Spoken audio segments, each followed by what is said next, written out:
তারা কি ভেস্তে যাওয়ার মতো আমলনামা নিয়ে এক্সিস্ট করেন? গত গত গত 16 বছরের আমলনামা যদি দেখি, আমাদের ভিতরে ঐক্য জোটের ভিতরে কিন্তু কোনো সমস্যা হয়নি। আওয়ামী লীগ তো ছাত্রলীগ, যুবলীগ, কিশোর লীগ, নাই লীগ, কবরস্থান লীগ, মারা যাওয়া লীগ, কফিন লীগ, হাজারো লীগের সদস্যদেরকে ভোটার বানাইছে। বাংলাদেশের রাজনীতিতে টাকা দিয়ে পদ দেওয়া, টাকা দিয়ে নমিনেশন নেওয়া, এগুলো একটা ট্র্যাডিশন আছে, এটা অস্বীকার করার বিষয় না। ইউনিয়ন পরিষদের চেয়ারম্যান যারা হয়েছেন তারা সবাই আওয়ামী লীগের নেতা। আমি দলের জন্য যদি স্যাক্রিফাইস করতে না পারি, রাষ্ট্রের জন্য আমি শহীদ হওয়ার জন্য প্রস্তুত হব না। 64টি ডিস্ট্রিক্টে বোমা হামলা থেকে শুরু করে আপনার 21শে আগস্ট, 10টা আগস্ট, সব তাদের পাতানো খেলা। আসসালামু আলাইকুম প্রিয় দর্শক, শুভেচ্ছা সহ মাহবুব সৈকত প্রত্যেককে আমন্ত্রণ জানাচ্ছি মাই টিভি সংলাপে। দর্শক, আপনারা জানেন যে আমরা মাই টিভি সংলাপে সমসাময়িক গুরুত্বপূর্ণ বিষয় নিয়ে আলোচনা করি। আজ আলোচনা করব, শিরোনাম হচ্ছে সুশাসন, সংস্কার, নির্বাচন। স্টুডিওতে উপস্থিত রয়েছেন আপনাদের পরিচিত মুখ, অ্যাডভোকেট সৈয়দা আসিফা আশরাফি পাপিয়া। পাপিয়া আপা, আপনাকে স্বাগত জানাচ্ছি। আপনাকে অসংখ্য ধন্যবাদ। পাপিয়া আপা সাবেক সংসদ সদস্য এবং বিএনপি নেত্রী, পরিচয় আসলে দর্শকরা জানে। আমাদের মাঝে দর্শক উপস্থিত হবেন কিছুক্ষণের মধ্যেই ব্যারিস্টার আসাদুজ্জামান ফুয়াদ, যুগ্ম সদস্য সচিব এবি পার্টি। আমরা তিনি আসলেই যুক্ত করে নিব। আমরা শুরু করছি পাপিয়াপা। আমরা আসলে আমাদের যে শিরোনাম সুশাসন, সংস্কার, নির্বাচন, আমাদের আজকে অনেকগুলো বিষয় নিয়ে আলোচনা করব। দর্শকরা নিশ্চয়ই আজকে একটা দুঃখজনক ঘটনা ঘটেছে টঙ্গী ইজতেমায়, সেটি জানতে চাইবেন। তারপরে হচ্ছে 10টা আগস্ট মামলার আবার হাইকোর্ট রায় দিয়েছেন, সেটি নিয়ে আলোচনা। আমরা সেটির আগে আমরা একটু শেষ দিক থেকে শুরু করি, সুশাসন, সংস্কার, নির্বাচনের দিক থেকে একটু শুরু করি আপা। সেটি হচ্ছে যে আমরা সর্বশেষ এই যে জাতির উদ্দেশ্যে বিজয় দিবসের প্রাককালে যে প্রধান উপদেষ্টা ডক্টর মোহাম্মদ ইউনূস তিনি বলেছেন যে আগামী বছর 25-এর শেষ বা 26-এর শুরুতে নির্বাচন হতে পারে। সেটি কি আপনারা এই যে নির্বাচনের রোডম্যাপ বলে আমরা রাজনৈতিক দলগুলো যেটা চাচ্ছিলেন, সেই রোডম্যাপটা কি কিছুটা পেয়েছেন বা কিছুটা আশ্বস্ত হয়েছেন? এখানে আমি ব্যক্তিগতভাবে প্রশ্ন, মানে আমার যেটা ব্যাপার, যে রোডম্যাপের আমি এখনো কিছু পাইনি এবং বাংলাদেশের দেশবাসীও এখনো রোডম্যাপের কোনো কিছু দেখেনি। জাস্ট একটা বিবৃতি, বক্তব্য, এর ভিতরে কিন্তু সীমাবদ্ধ আছে। যেমন আপনার শিরোনাম যেটা ছিল যে সুশাসন, সংস্কার এবং নির্বাচন, আপনি সুশাসনের প্রতিবন্ধক কি কি জিনিস, সেটা এখন পর্যন্ত এই সরকার ব্যাপকভাবে যে আইডেন্টিফাই করে সেটা নিয়ে সকলকে নিয়ে রাজনৈতিক সংগঠন বলেন, সুশীল সমাজ বলেন, কি বাংলাদেশের দেশপ্রেমিক বিজ্ঞ মানুষের কথা বলেন, যারা এই সমস্ত বিষয়ে সুস্পষ্ট স্পেসিফিক মতামত আছে, এইসব নিয়ে কিন্তু এখন পর্যন্ত কোনো আলাপ আলোচনা কি ব্যস্ততা কিংবা সংলাপ ব্যাপক হারে যেটা আমি কোনো কিছু আমি লক্ষণীয় না। আমি যেহেতু লক্ষ্য করছি না, দেশবাসী নিশ্চয়ই লক্ষ্য করেনি। এখন সুশাসন কেন হয় নাই? সুশাসনের জন্যই তো সংস্কার দরকার। আর সুশাসনের জন্য সংস্কার দরকার এবং নির্বাচনের উপযুক্ত, নির্বাচনকে অর্থবহ, টেকসই, যুগোপযোগী এবং এটা একটি দীর্ঘমেয়াদী করার জন্যই কিন্তু ব্যাপক সংস্কারের দরকার। আপনার রাজনৈতিক দলের ভিতরে যেমন সংস্কারের প্রয়োজন আছে, নির্বাচন কমিশনের ভিতরে সংস্কারের প্রয়োজন আছে, বিচার বিভাগের ভিতরে সংস্কারের প্রয়োজন আছে, প্রশাসনিক সংস্কারেরও কিন্তু প্রয়োজন আছে। আজকে শেখ হাসিনা যে আমি একটু আপনার কথার মধ্যে ইন্টারাপ্ট করি, সেটি হচ্ছে যে আপনারা বারবার বলছেন দেশের সংস্কার প্রয়োজন আছে, প্রশাসনের সংস্কার প্রয়োজন আছে, রাজনৈতিক দলগুলোর মধ্যে কি সংস্কার প্রয়োজন? এটা প্রথমেই আমি বললাম যে রাজনৈতিক দলের সংস্কার এবং প্রশাসনিক সংস্কার, কারণ বাংলাদেশের রাজনৈতিক দুর্বৃত্তায়ন এবং প্রশাসনিক দুর্বৃত্তায়নে কিন্তু এই 15টা বছর আমরা নিমজ্জিত হয়ে গেছি। আপনার দলের মধ্যে সংস্কারের কতটা? আমি বলি রাজনৈতিক দল যখন সংস্কার হবে, আপনারা এখন দেশের বৃহৎ রাজনৈতিক দল, আমি বলছি রাজনৈতিক দল যখন সংস্কার হবে তখন আমার দল ব্যতিরেকে তো সংস্কার হবে না। আমার দলকে সংস্কারের বাইরে রেখে, আওতামুক্ত রেখে কি সংস্কার হবে? সেটা তো হবে না। আপনারা কি শুরু করেছেন? রাজনৈতিক দল সংস্কার করতে গেলে আপনার আরপিও থেকে শুরু করে, নির্বাচন কমিশন থেকে শুরু করে এবং বাংলাদেশের সংবিধান জাতীয় নির্বাচিত প্রতিনিধির দ্বারাই পরিচালিত হবে এবং পরিবর্তন হবে। এটা সেভাবে এখন পর্যন্ত সম্ভবপর নয়। কিন্তু আরপিও বলেন, তারপরে আলাপ আলোচনা বলেন, একটা সুনির্দিষ্ট নীতিমালা, একটা রূপরেখা, এইটুক তো তৈরি করা যায়। আর আপনি বলছেন আমার দলের সংস্কার আমরা শুরু করেছি কিনা। বর্তমান যেই সরকারটা এত চড়াই উতরায়, বিপ্লব, রক্ত, আত্মাহুতি, জীবন সব কিছুর বিনিময়ে যে সরকারটা আসছে, এই সরকারের নিশ্চয়ই তো কিছু এজেন্ডা আছে এবং এই সরকারের, আমি তো মনে করেছিলাম যে তাদের কিছু সুনির্দিষ্ট প্রস্তাবনা আছে, যেই প্রস্তাবনা নিয়ে তারা আগাবে। এক ধাপ করে আগামী এগোয় সেগুলো সমাপ্ত করে দেন একটা নির্বাচনের বিশ্বাসযোগ্য পরিবেশ তৈরি করে নির্বাচনটা দেবে। তো এইটা প্রথম দায়িত্ব আমার দলের না, এটা দায়িত্ব হচ্ছে সরকারের। সরকার কি টাইপের সংস্কার রাজনৈতিক দলগুলোতে করাতে চায় তাদের পরিকল্পনা, তাদের দৃষ্টিভঙ্গি আগে প্রকাশ করতে হবে, তারপরে রাজনৈতিক সংগঠনগুলো তাদের নিজেদের দলের ভিতরে আলোচনা করবে। আমি আবারও একটু আপনার প্রশ্ন করি, সেটি হচ্ছে যে আপনাদের তো দলের একটা ম্যানিফেস্টো আছে, আপনারা এর আগে রাষ্ট্র পরিচালনায় আপনাদের দল বিএনপির অভিজ্ঞতা আছে একাধিক বারের, সেখান থেকে কল্যাণমূলক রাষ্ট্র গড়ার জন্য কল্যাণমূলক কি পদক্ষেপ নেওয়া জরুরি আপনাদের দলের পক্ষ থেকে 31 দফা দেয়া হয়েছে এবং সেগুলো নিয়ে কর্মশালাও হচ্ছে। সে অনুযায়ী বিভাগীয় শহরগুলোতে কর্মশালা শেষও হয়েছে।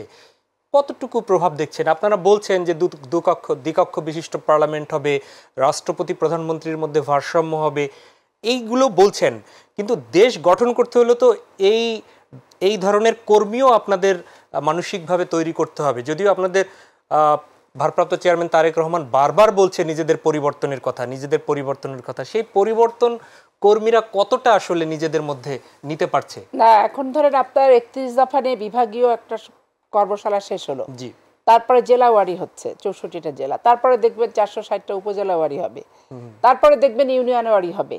তো এইটা তো একটা মোটিভেশন ওয়ার্কের অংশ নিশ্চয়ই। তো মোটিভেশন ওয়ার্কের অংশ হিসেবে তো ডে বাই ডে পরিধিটা ব্যাপক আকারে বিস্তার লাভ করছে।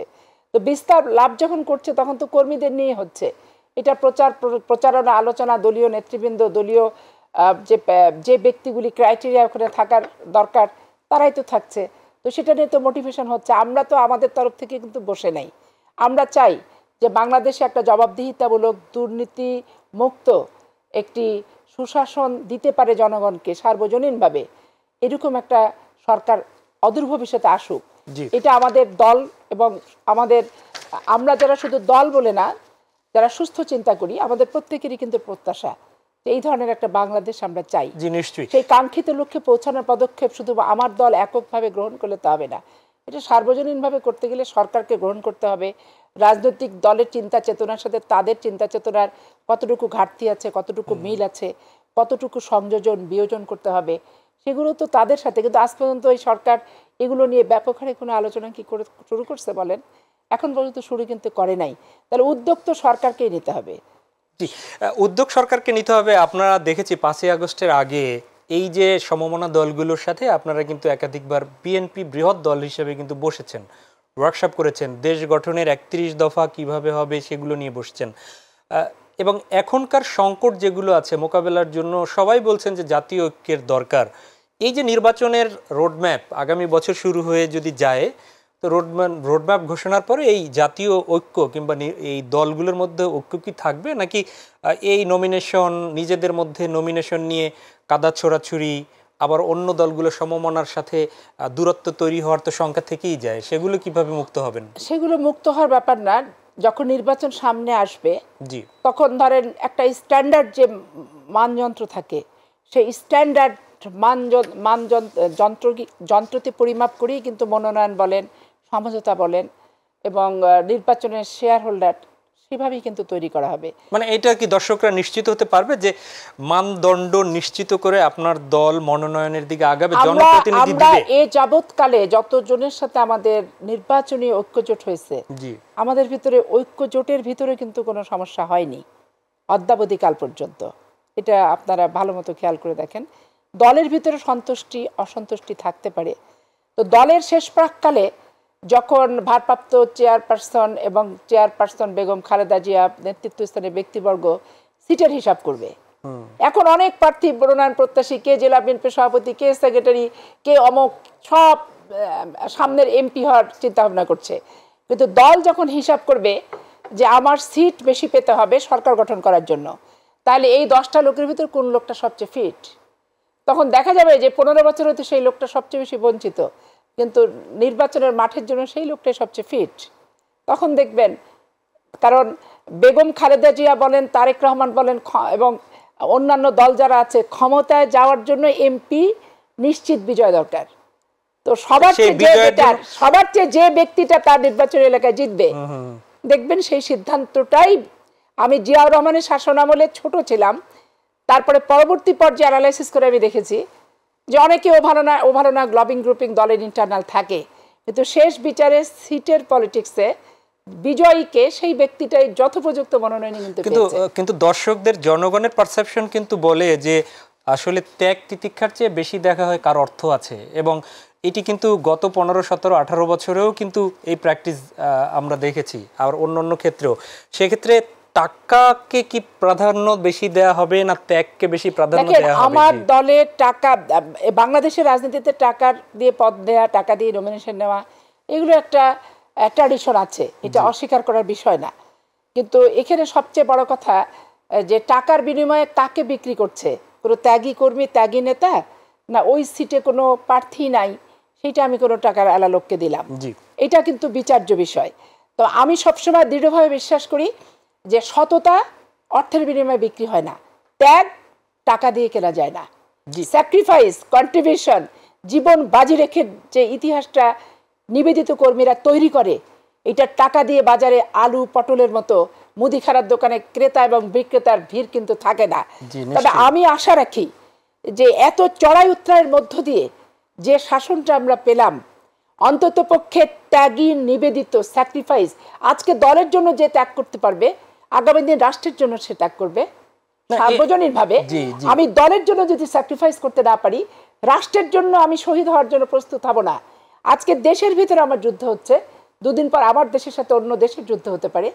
তো সেইখানে আমার শহীদ হওয়ার মতো, আমার শহীদি যোদ্ধা হওয়ার মতো, আমার জীবনকে ত্যাগ করার মতো মনোবৃত্তি আমার দল থেকে আমাকে গড়ে তুলতে হবে। টাকা দিয়ে আমি বিক্রি হয়ে গেলে এটা তো আলু পটল আর মুদিখানার দোকানদারের কাজ হবে, রাজনৈতিক সংগঠনের কাজ হবে। আপা আপনার এই কথাগুলো আমাদের দর্শকের কথা, এটা ঠিক আছে, এটা নীতি কথা, বইয়ের কথা, লেখার কথা, এক্সপেকটেশনের কথা, কিন্তু গত 54 বছরের স্বাধীনতার পরে আমরা তো এই কথাগুলো কিতাবে আছে কিন্তু প্র্যাকটিসে নাই। এই জন্যই তো আপনার কিতাবে আছে বাট বাস্তবতায় নাই। রাজনৈতিক সংস্কারটা সবচেয়ে আগে দরকার। জি নিশ্চয়ই। আমি উঠবো ধাপে ধাপে ধাপে ধাপে, কেউ এসে উঠবে লিফটে, আমি হচ্ছে তপ্ত রৌদ্রে পূর্ব বৃষ্টিতে ভিজবো, মাঘ মাসের শীতে আমি কেঁপে কেঁপে বাসের হ্যান্ডেল ধরে পার্টির কর্মসূচি পালন করতে যাব, আর শীততাপ নিয়ন্ত্রিত কক্ষে বসে, পাজেরো জিপে বসে বিভিন্ন সংগঠনে যাদের আবির্ভাব ঘটে, হাইব্রিডদের, এদের বিপক্ষে আমাদের সকলের অবস্থান, শুধু সাধারণ মানুষ না, প্রত্যেকটা রাজনৈতিক যারা চিন্তা চেতনার সুস্থতা থাকে এবং হাঁটি হাঁটি পা পা করে রাজনৈতিক সংগঠনে আসে, তাদের প্রত্যেকের চিন্তা চেতনা কিন্তু একই, এবং এই চিন্তা চেতনাটা বাস্তবায়ন ঘটাতেই হবে কিন্তু রাজনৈতিক সংস্কারের মাধ্যমে। নিশ্চয়ই নিশ্চয়ই, না হলে আমি বক্তৃতা দিলাম কিন্তু বাস্তবায়ন করলাম না, এটা তো আর বাস্তবে রূপান্তরিত হলো না। নিশ্চয়ই আমার কথার সাথে কাজের মিল অবশ্যই থাকতে হবে, নাহলে রাজনৈতিক সংগঠন টিকবে না। রাজনৈতিক সংগঠন যদি স্থিতিশীল না হয়, টেকসই না হয়, মানুষকে আকৃষ্ট করার মতো কোনো কিছু না থাকে, তাহলে দেশের পরিস্থিতিও কিন্তু টেকসই হয়। জি নিশ্চয়ই, এবং সেই প্রত্যাশা নিয়েই কিন্তু 24-এর এই বিপ্লব হয়েছিল এবং গোটা জাতি সেরকম প্রত্যাশাই করছে। আমরা ফিরছি, আমাদের মাঝে উপস্থিত হয়েছেন ব্যারিস্টার আসাদুজ্জামান ফুয়াদ, যুগ্ম সদস্য সচিব এবি পার্টি। আপনাকে স্বাগত জানাচ্ছি। আমরা আলোচনা করছিলাম শেষ দিক থেকে নির্বাচনের জায়গায় আপনার কাছ থেকে ছোট্ট করে একটু শুনতে চাই।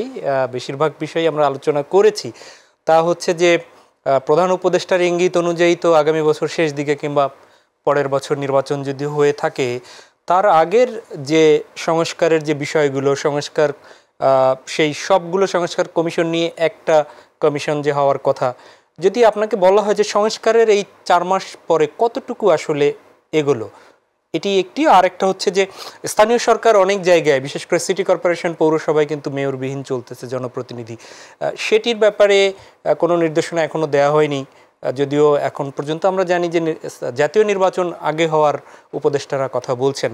তো ততদিন কি এই স্থানীয় পর্যায়ের নেতৃত্ব শূন্য থাকবে? ধন্যবাদ। বাংলাদেশের ইতিহাসে পারহ্যাপস এটা একটা নজিরবিহীন সময় যে আমাদের কেন্দ্রীয় সরকার নাই এবং কোনো স্থানীয় সরকারও নাই নির্বাচিত। 71 সালেও কিন্তু আমাদের পঞ্চায়েত ছিল, কিন্তু আমাদের ইউনিয়ন কাউন্সিলগুলো ছিল, এবং যাদের মাধ্যমেই কিন্তু পাকিস্তান সরকার তখন আপনার যে রাজাকার, শান্তি বাহিনী, এগুলো তো শান্তি কমিটি এগুলো তৈরি করেছে। তো এমন একটা জায়গাতে এসে আমাদের টোটাল স্থানীয় প্রশাসন কলাপস করেছে। যদিও অন্তর্বর্তীকালীন সরকার বলছে যে তারা ইউনিয়ন পরিষদকে বাতিল করে নাই, সমস্যা যেটা হয়েছে যে নির্বাচনী নাটকের মাধ্যমে ইউনিয়ন পরিষদের চেয়ারম্যান যারা হয়েছেন তারা সবাই আওয়ামী লীগের নেতা, লোকাল আওয়ামী লীগের সভাপতি সেক্রেটারি তারা, এবং আগস্টের পট পরিবর্তনের পরে যেটা হয়েছে তারা সবাই পলাতক। তাহলে এখন আপনার টোটাল ইউনিয়ন কাউন্সিলে কিন্তু কোনো সেবা নাই, কোনো প্রতিনিধি নাই। সেই জায়গাতে আমরা দেখলাম যে সিটি কাউন্সিলরদের যে অ্যাসোসিয়েশন আছে, তারপরে হচ্ছে পৌরসভা কাউন্সিলরদের যে অ্যাসোসিয়েশন আছে, উপজেলা পরিষদের চেয়ারম্যান ভাইস চেয়ারম্যানদের যারা অ্যাসোসিয়েশন আছে, এবং এই অ্যাসোসিয়েশনগুলো কিন্তু আপনার সব ফ্যাসিবাদ বিরোধী আন্দোলনের অ্যাসোসিয়েশন, সবাই না। যারা বিএনপি, জামাত অথবা স্বতন্ত্র অথবা গণ অভ্যুত্থানের পক্ষে শক্তি ছিল, এই মানুষগুলো অ্যাসোসিয়েশন, তারা কিন্তু এই দাবিটা বারবার করে এসছে। সরকারের পক্ষ থেকে যেটা বলা হয়েছে, যেহেতু কোনো নির্বাচন ছাড়া তারা নির্বাচিত হয়েছে স্থানীয় প্রশাসন, অতএব ন্যায্যতা তাদের এটা বাতিল করা দরকার। প্রশ্ন হচ্ছে যে এই সিদ্ধান্তের ভিতরে শুনতে ন্যায্যতা থাকলেও এটা বাস্তবে আসলে খুব অন্যায্য কাজ হয়েছে। আপনি কোন যুক্তিতে ইউনিয়ন পরিষদ তাহলে রাখলেন? তারাও তো অনির্বাচিত কাইন্ড অফ, যদি আওয়ামী নির্বাচনের প্ল্যাটফর্ম এটা হয়। দ্বিতীয়ত হচ্ছে বিএনপির যিনি সিটি কর্পোরেশনের দায়িত্ব নিয়েছেন চট্টগ্রামে, তিনি কোন যুক্তিতে আসলেন? কারণ ওটা তো বাতিল হয়ে যাওয়ার কথা, কারণ ওটা তো নির্বাচন দিলে ফেয়ার হয়নি টেকনিক্যালি।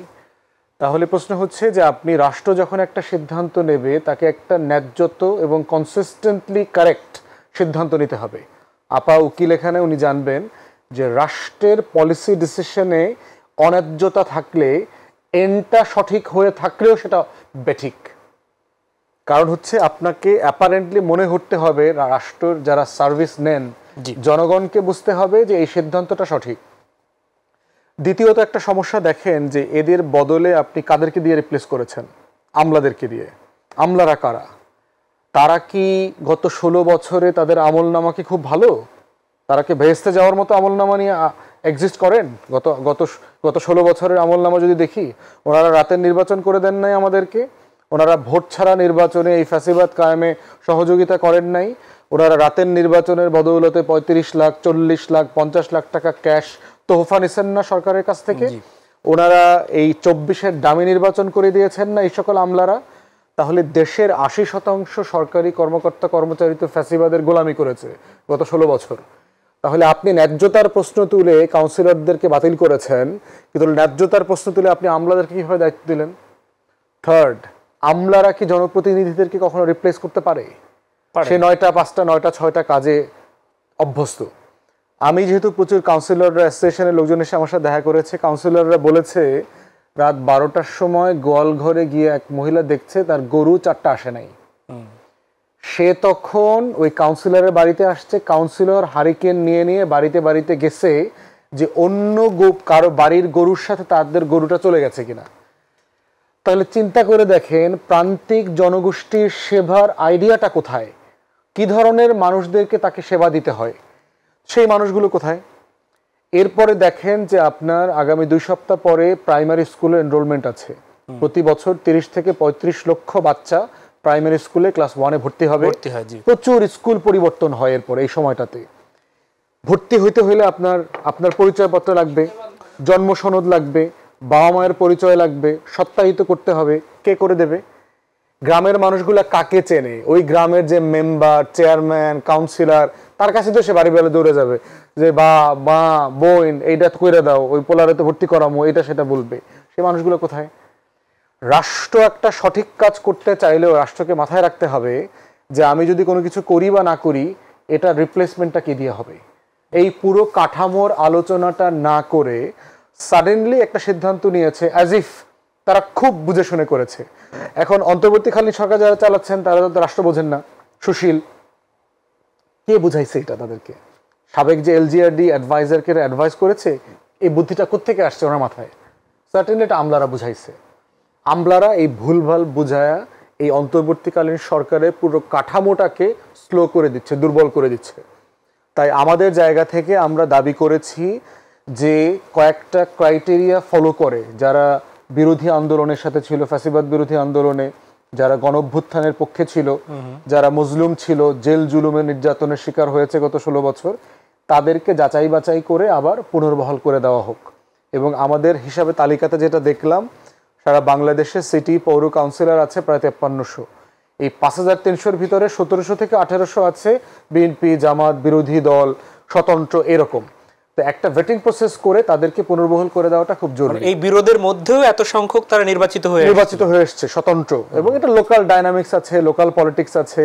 আমি এমন লোকও চিনি জেলে থেকে নির্বাচিত হয়েছে, নির্বাচন করার সময় একদিনের জন্য ক্যাম্পেইন করতে পারে নাই, এলাকায় যেতে পারে নাই, আর পরে হচ্ছে একবার যেতে নিয়েছে, সেখানে তাকে তাড়া দিয়েছে, পুকুরের মধ্যে ঝাঁপ দিয়ে পালায়া মাইলের পর মাইল সাঁতার কেটে চলে আসছে। তো এই বাস্তবতায় মানুষ কাউন্সিলর হয়েছে। এজন্যই তো আমরা তাদের প্রতি মানবিকভাবে আচরণ করতে চাই। কারণ হচ্ছে রাষ্ট্র ব্ল্যাঙ্কেট চিন্তা করতে পারে না, রাষ্ট্রকে অনেক সিলেক্টিভলি ডাইসেক্ট করে সিদ্ধান্ত নিতে হয়। ব্যারিস্টার ফুয়াদ, আমি যদি জানতে চাই যে আপনারা এই প্রস্তাবনা আপনারা দেখছেন যে এটা একটা সমাধানের পথ, কিন্তু যদি স্থানীয় সরকার নির্বাচনের দিক সরকার এখন আগায়, অন্তর্বর্তী সরকার, সেটা কি হতে পারে না? পারবে না। কারণ হচ্ছে আপনার সারা বাংলাদেশে নির্বাচন করতে হইলে আপনার এখন ভোটার তালিকা হালনাগাদ করবার প্রশ্ন আসে। জি, 2001-এর পর থেকে বাংলাদেশে কোনো ন্যায্যত ভালো নির্বাচন হয় নাই। 2008-এর নির্বাচন একটা বাটপারি দিল্লির নির্বাচন ছিল, যদিও অনেক রাজনৈতিক দল এটা নিয়ে কথা বলে না। বিএনপিকে 100 সিটে পরিকল্পিতভাবে হারানো হয়েছে, এবং এই গল্প সেনা কর্মকর্তা, গোয়েন্দা সংস্থার লোকজন আমাদেরকে বলেছে কিভাবে এই নাটক তারা করেছে, ব্যালট ম্যানিপুলেশন করেছে। তো যেহেতু গত 23-24 বছরে আমাদের কোনো নির্বাচন নাই, আপনি কি হালনাগাদ করবেন? হালনাগাদ জিনিসটা কি? যে এই কাপের অর্ধেকটুকুতে চা আছে, বাকিটুকুতে আপনি গরম পানি ঢেলে দিতে পারবেন, কিন্তু এই কাপটা খালি। সেই খালি কাপে আপনি হালনাগাদ কিভাবে করবেন? আমার রাষ্ট্রে তো কোনো ভোটার তালিকা নাই, কারণ 20-22 বছরের সেন্সাসে এত আমূল পরিবর্তন হয়ে গেছে। প্রায় 3.5-4 কোটি মানুষ নতুন করে ভোটার হয়ে গেছে।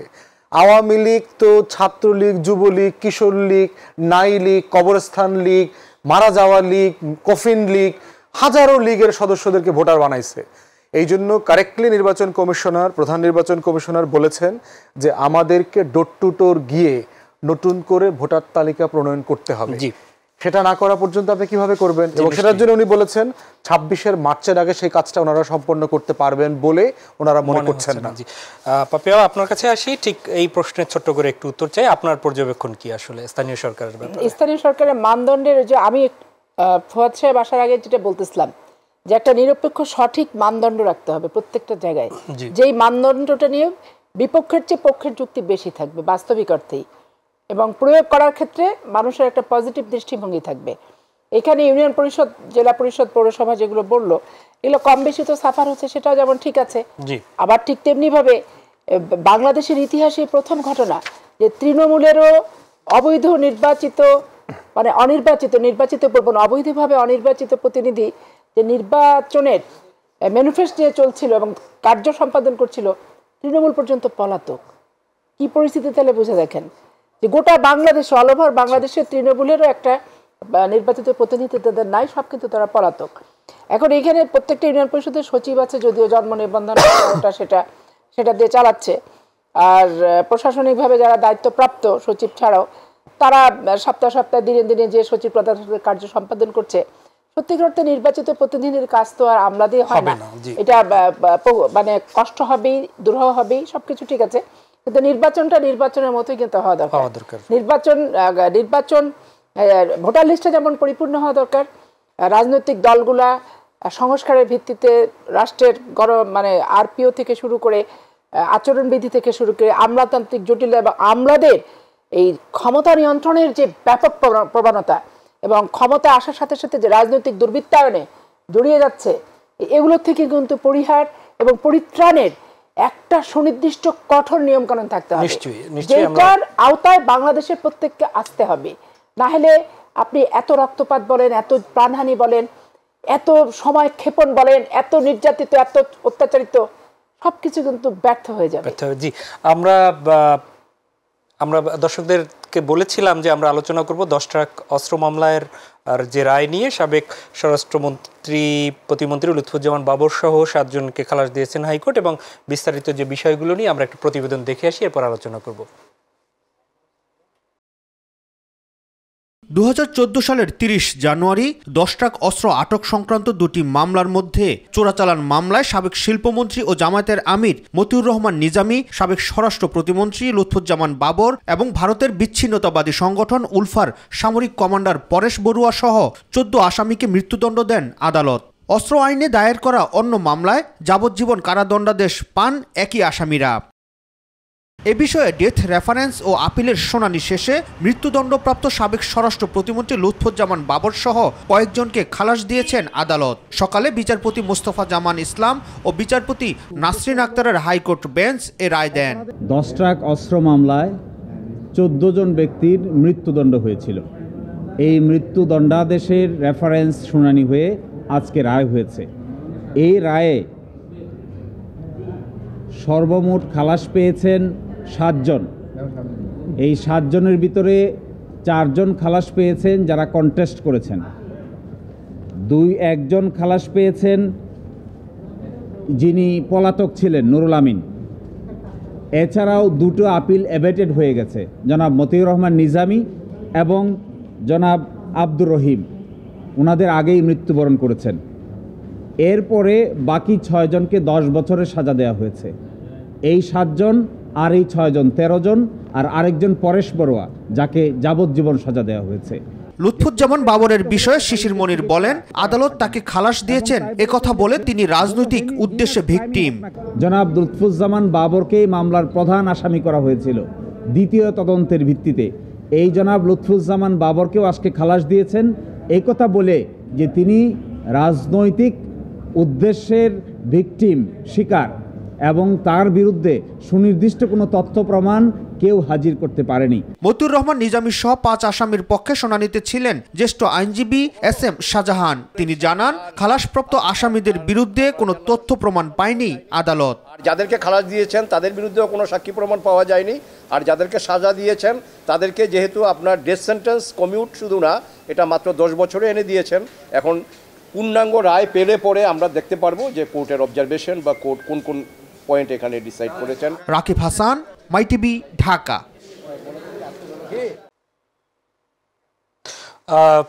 ফিরছি ব্যারিস্টার ফুয়াদ, আপনার কাছেই অনেকগুলো প্রশ্ন। একটা হচ্ছে নিশ্চয়ই এই বিষয়টি আপনি দেখেছেন, পর্যবেক্ষণও আপনার আছে। তার সাথে আমি একটু অ্যাড করে দিই, এখানে মাওলানা মতিউর রহমান নিজামী, তিনি পৃথিবীতে নেই, সে কারণে তাকে হয়তো এখান থেকে অব্যাহতি দেওয়া হয়েছে, কিন্তু উনি এটার সাথে রিলেটেড ছিলেন কি ছিলেন না সেটি কি আদালতের বিচার্য বিষয় ছিল কিনা, আর বাকিদের সপক্ষে কোনো প্রমাণ পাওয়া যায়নি, তাহলে কিসের ভিত্তিতে বাকিদের এতদিন এই জেলে কারাগারে আটকে রাখা হয়েছিল? প্রথম কথা হচ্ছে যে আপনার 10 ট্রাক অস্ত্র তো পাওয়া গেছে, অ্যাকচুয়ালি কারেক্ট। প্রশ্ন হচ্ছে যে বিএনপি জামাত তখন ক্ষমতায় আছে, একটা রাষ্ট্রের জন্য 10 ট্রাক অস্ত্র এদিক সেদিক করা, এটা হলো বাচ্চাদের চকলেট কিনে দেওয়ার মতো একটা সহজ কাজ। বাংলাদেশ রাষ্ট্র যদি তখন জেনুইনলি চাইতো যে এই অস্ত্র এখান থেকে ওখানে অথবা সীমানার এপারে ওপারে না আসা করবে, রাষ্ট্রের জন্য কোনো বিষয় ছিল না। এটা যারা রাষ্ট্র বোঝে, স্টেট ক্রাফট বোঝে, আপা জানেন, স্টেট ক্রাফটের জায়গা থেকে এটা হচ্ছে পিয়নকে দিয়ে চা কেনার মতো একটা ছোট কাজ। তো সেই কাজটা একটা সরকার করবে এবং সেটা আবার ধরা পড়বে, এই ধরা পড়ার পরে সেইটা আবার সবাই গ্রেফতার হবে এবং এরকম 4-5 জন মন্ত্রী গ্রেফতার হবেন, এটা একটা হাস্যকর ব্যাপার। আমার কাছে এটা বরাবরই মনে হয়েছে যে এটা একটা পরিকল্পিত ঘটনা। এবং দেখেন যে একটা রাষ্ট্র কতটা বিব্রতকর ঘটনার মধ্যে পড়ে যখন তার ব্যাপারে অভিযোগ আসে যে সে আর একটা রাষ্ট্রকে অস্থিতিশীল করবার জন্য এই অস্ত্র পাচার করছিল। অন্য রাষ্ট্রকে অস্থিতিশীল করবার জন্য অস্ত্র পাচার করলে এইটা কেউ রেগুলার চ্যানেলে করে না, এটা কখনো হয়ে ওঠে না। আমরা বহু খবর জানি আপনার যে ভারত থেকে আমাদের এখানে হাজার হাজার অস্ত্র আসছে এক সময়, এখনও আসে। আওয়ামী লীগের লোকজন এইবারও বার্মা থেকে এবং ইন্ডিয়া থেকে অস্ত্র আনাইছে। আমরা দেখেছি গাড়ির বুট খুলে বের করে করে লুঙ্গি পরার লোকরা স্নাইপার বের করতেছে, বড় বড় বন্দুক টন্দুক বের করতেছে এই জুন জুলাই আগস্টে গুলি করবার জন্য। এগুলো কোত্থেকে আসছে? মেইনলি ভারত থেকে এসছে। তো সেই জায়গাতে আমি বোধ করেছি যে এটা প্রথম থেকেই একটা পরিকল্পিত ঘটনা এবং আমাদের তখনকার সরকার, আমাদের গোয়েন্দা সংস্থা তাদেরকে বিব্রত করা, তাদেরকে আন্ডারমাইন করবার একটা অংশ জঙ্গি নাটকের মতো, যেভাবে জঙ্গি তৈরি করা হয়েছে, পাশের দেশে নিয়ে দেরাদুনে নিয়ে ট্রেন করা হয়েছে, বাংলা ভাইদেরকে অস্ত্র দেওয়া হয়েছে, 64 জেলায় এই একই দিনে বোমা মারার নাটক বানানো হয়েছে, এরে ওরে ফাঁসি দেওয়া, এরপরে হচ্ছে করা, হত্যার যে ঘটনাগুলো ঘটেছে। তো সেই জায়গাতে আমি বোধ করছি যে বিচার, ঘটনা, তদন্ত সবটা মিলে অন্তর্বর্তীকালীন সরকারের একটা নতুন করে তদন্ত কমিটি করা দরকার, যে আসলে কি হয়েছে। কারণ এই ঘটনাতে মানুষের ফাঁসির রায় হয়ে গেছে এবং একটা রাষ্ট্র রাষ্ট্রীয়ভাবে কতটুকু দেউলিয়া হয়ে গেছে যে বিরোধী দলীয় রাজনীতিকে নিয়ন্ত্রণ করবার জন্য সে এমন কিছু কাজ করেছে যেটার কারণে সে রাষ্ট্রের অস্তিত্ব সংকটের মধ্যে পড়ে গেছে। জি, অতএব আমি বোধ করছি যে এখানকার আইনি বিষয় নিয়ে অথবা মামলা নিয়ে আসলে মানে মন্তব্য করাটা খুব ছোট কাজ। এটা নিয়ে আমি খুব বেশি বলার না কি হয়েছে না হয়েছে, কিন্তু এর থেকে গভীরের চক্রান্তটা বের করা দরকার। জি, যেভাবে আপনার পিলখানা গণহত্যার যারা ফ্যামিলি মেম্বার ছিলেন তারা কিন্তু বলছেন যে আমার রুমে আমি হিন্দি ভাষী মানুষের কথা শুনেছি। অ্যাডভোকেট সৈয়দা আশিফা আশরাফি পাপিয়া, আপনার কাছে যে আলোচনায় ছিলাম আমরা সেটি হচ্ছে 10 ট্রাক অস্ত্র মামলা। সে বিষয়ে ব্যারিস্টার ফুয়াদ যেখানটায় বললেন যে এই বিষয়গুলো আসলে তদন্ত করা দরকার, তার সাথে আমি একটু অ্যাড করি, পিলখানার ট্র্যাজেডি ছিল, 21শে আগস্ট ছিল, 10 ট্রাক অস্ত্র মামলার যে বিষয়গুলো ছিল যেগুলো গোটা জাতিকে নাড়িয়েছিল, আন্তর্জাতিকভাবে আমাদের ভাবমূর্তি ক্ষুণ্ণ করেছে। আপনি হয়তো এখন বললেন যে জড়িত ছিল না, তার মানে ফুয়াদ ভাই বললেন যে হ্যাঁ ঘটনা তো ঘটছে। তাহলে এই বিষয়টাকে আপনি কিভাবে দেখছেন? এই বিষয়টি এখানে হয়েছে কি, ধরেন 21শে আগস্ট এবং 10 ট্রাক অস্ত্র, বিডিআর পিলখানা, এতে গণ্যমান্য ব্যক্তিবর্গ জড়িত জন্য কি সাজা হয়েছে জন্য উচ্চমানের ব্যক্তিবর্গ, এটা আলোচনার ভিতরে আছে। তার সাথে আপনার যোগ করতে হবে 64টা ডিস্ট্রিক্টের বোমা হামলা। জি, এখানে যে কত গরিব গোরবা রিকশাওয়ালারা এখন পর্যন্ত যাবজ্জীবন সাজা আর ফাঁসি হয়ে জঙ্গি বা জেএমবির নামে অভিযুক্ত হয়ে বছরের পর বছর জেলখানাতে কি কষ্টকর দিন যাপন করতেছে। মানে অভিযুক্ত বলছেন কেন? অভিযুক্ত বলছেন কেন? আপনি যখন যাবজ্জীবন সাজা দিয়ে দিচ্ছে তখন তারা আপনি কি বলবেন? অভিযুক্তের বাইরে কিছু বলার সুযোগ আছে কি? মানে আপনি কি বলছেন যে তারা এর সাথে সম্পৃক্ত ছিল না? অবশ্যই না, অবশ্যই না। এটা র এবং ভারতের গোয়েন্দা সংস্থা রয়ের একটা পাতানো খেলা। 64টি ডিস্ট্রিক্টে বোমা হামলা থেকে শুরু করে আপনার হচ্ছে 21শে আগস্ট, 10 ট্রাক অস্ত্র, সব তাদের পাতানো খেলা এবং তাদের আধিপত্যবাদের একটা চরম নিকৃষ্ট স্বাধীন রাষ্ট্রে একটা উদাহরণ তারা নজির স্থাপন করেছে। শুধুমাত্র শেখ হাসিনাকে ভোটারবিহীনভাবে 15 বছর রাখার উপঢৌকন হিসেবে এবং রাখার একটা প্রক্রিয়া হিসেবে রাষ্ট্রে বিশৃঙ্খলা করে বিরোধী দল দমন নিপীড়নের একটি হাতিয়ার এজেন্ডা হিসেবে তারা বাস্তবায়নটা করেছে। তাহলে সত্যটা কি ছিল সেটি কি বের কে করবে? আচ্ছা, সত্যটা কি ছিল বের কে করবে? এটা বের অবশ্যই তদন্তকারী কর্মকর্তা নতুনভাবে নিয়োগ দিয়ে হোক, হাইকোর্টের বিশ্লেষণ, অবজারভেশন, এটা কিছু থাকা উচিত ছিল। আপনি দেখেন তারেক রহমানকে যেভাবে 21শে আগস্টে ইনভলভ করলো, উনি এমপি ছিলেন না, মন্ত্রী ছিলেন না, কোনো দায়িত্বশীল পদে ছিলেন না, পদবিতে ছিলেন না, কোথাও ছিল না, গায়ে পড়ে এই যে কাহার আকন্দকে যে নিয়ে আসা হলো, স্পেশাল কিছু কিছু ব্যক্তিকে নিয়ে এসে স্পেশাল তদন্ত নিজের মনমতো করার এই যে প্রক্রিয়া, এখানে কিছু অবজারভেশন তো অবশ্যই থাকা উচিত ছিল বলে আমি একজন আইনজীবী হিসেবে মনে করি। কিন্তু অদূর ভবিষ্যতে এইরকম প্রতিহিংসা বাস্তবায়নের হাতিয়ার হিসেবে ইনোসেন্ট মানুষের জীবন, জীবিকা, পরিবার থেকে এইরকমভাবে বঞ্চিত করে রাখার যে প্রক্রিয়া, এটা রাষ্ট্রের গণতন্ত্র কিন্তু অ্যালাউ করে না, বাংলাদেশের সংবিধান অ্যালাউ করে না, রাষ্ট্রের কোনো সভ্য দেশের সভ্য আইনও তার নাগরিকের জন্য কিন্তু অ্যালাউ করে না। অথচ এত ভয়াবহ ঘটনাগুলো একটার পর একটা ঘটে গেল এবং তারপরে অবশ্যই অবজারভেশন রাখা উচিত। অবশ্যই আপনার সেই বিষয়টি বিবেচনায় নেবেন মনে করছি। আমরা একটু দুঃখজনক ঘটনা ঘটেছে ব্যারিস্টার ফুয়াদ, আমরা হয়তো খুব বেশি সময় পাবো না। আপনি দেখেছেন যে ইজতেমা মাঠে, যেটি আসলে নিয়ে অনেক আবেগ অনুভূতি ছিল, দলমত নির্বিশেষে যেত, সেখানে বেশ কিছুদিন থেকে এই যে পন্থী, এই পন্থী, সেই পন্থী, এবং সর্বশেষে আজকে 4 জন মারাও গেল। কিভাবে দেখছেন বিষয়টাকে? বিষয়টার সূত্রপাত কিন্তু হচ্ছে খুবই ছোটোখাটো একতলাফি বিষয় নিয়ে। যিনি তাবলিগ জামাতের কেন্দ্রীয় আমির হয়েছেন দিল্লিতে, তিনি তার কিছু বয়ান, বক্তব্য, মতামত, সেগুলোর উপরে ভিত্তি করে, তার ভিতরে একটা আছে আপনার ওলামায়ে কেরামরা নামাজ পড়িয়ে, ইমামতি করে, মাদ্রাসায় পড়িয়ে বেতন নিতে পারবেন কি পারবেন না। আমাদের সাবকন্টিনেন্টে আলেম ওলামায়ে কেরামরা বিয়ে শাদিতে, জন্মদিনে অথবা আকিকাতে, মিলাদে যান, দোয়া পড়ান, বিবাহ শাদী করান, জানা যায়, এগুলোতে যান এবং ওনারা ওখান থেকে হাদিয়া নেন, বকশিশ নেন, এগুলো নেন। এগুলো কালচার আছে এই অঞ্চলে।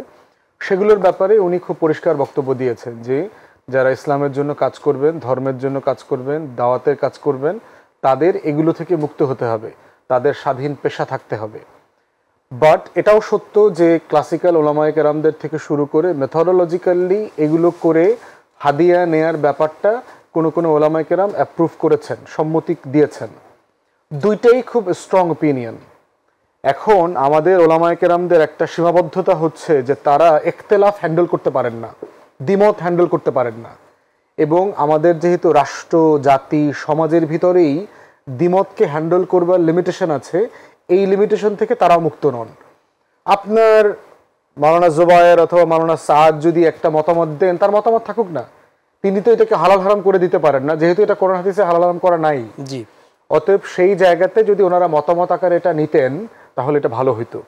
আর এক পন্থা যেটা করেছেন, এটাকে খুব সিরিয়াসলি থ্রেটেনিং হিসাবে দেখেছেন যে এটা আমাদের রুটি রুজি ওয়াজ মাহফিল করে এই সিজনে তো হাজার হাজার কোটি টাকার লেনদেন আছে এই পুরো 4-5 মাসে। শীতে 1,50,000, 4 লাখ, 5 লাখ টাকা পর্যন্ত কোনো কোনো ওয়াইজেন আপনার 1 ঘন্টা 2 ঘন্টার জন্য ওয়াজ থেকে টাকা নেন। তো সেই জায়গাতে খুনাখুনি পর্যন্ত গড়াতে হয়েছে। আমি বোধ করি যে ওলামায়ে কেরামরাই এই সমস্যার সমাধান করতে হবে। আপনারা মিছিল মিটিং করে এক গ্রুপ আরেক গ্রুপকে ফতোয়া দিবেন, তাকে প্রতিহত করবেন, তাকে দেখে নেবেন, সমাবেশ করবেন, সরকারকে হুমকি দিবেন, এই হুমকি ধামকির বাস্তবতা রাষ্ট্র কাঠামোতে চলে না। আর একটা জিনিস আমি বোধ করি যে টঙ্গীতে ইস্তেমা করার কালচার বাদ দিতে হবে।